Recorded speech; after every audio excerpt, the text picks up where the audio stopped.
L'Algérie a besoin de s'ouvrir sur le monde. L'anglais est la langue la plus parlée dans toutes les élites du monde.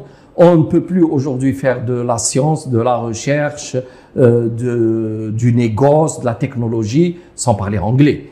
Et donc oui, les Algériens, il faut qu'ils apprennent aussi à parler anglais. Est-ce que toute la population doit apprendre à parler anglais? Ça me semble difficile, c'est pas réalisable, c'est pas faisable.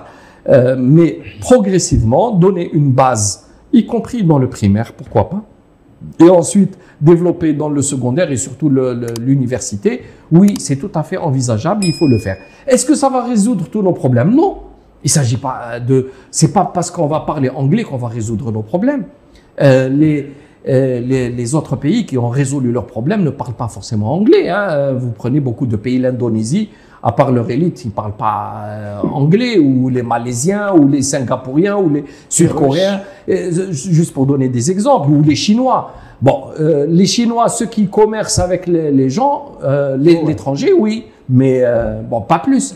Donc, régler le problème du développement, c'est un problème philosophique, mais aussi un problème, j'allais dire, anthropologique qui doit être pris à la base.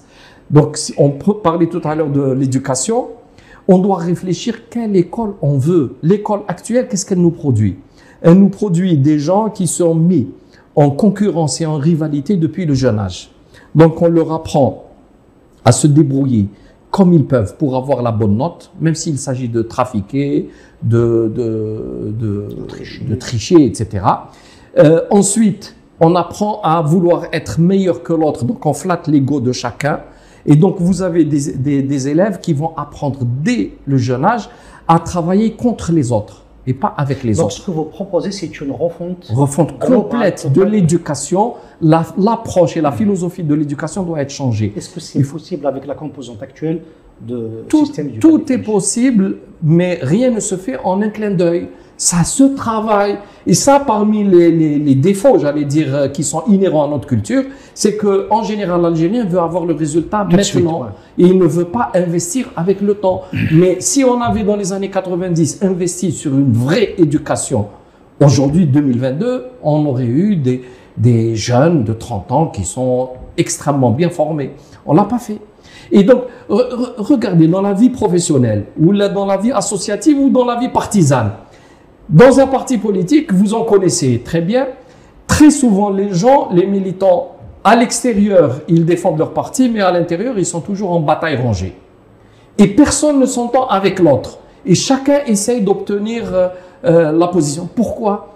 Parce que ce type de réflexion, ce type de formatage a été très tôt infiltré dans l'esprit de l'enfant.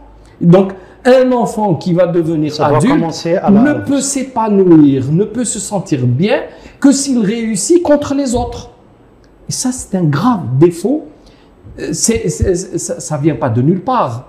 L'école algérienne a été calquée en très grande partie sur l'école française.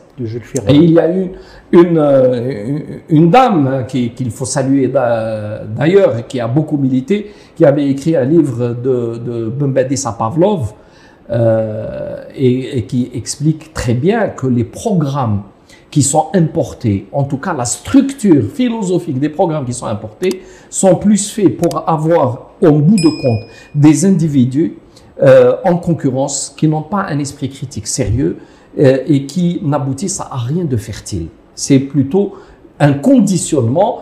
On demande aux enfants de devenir des disques durs, hein.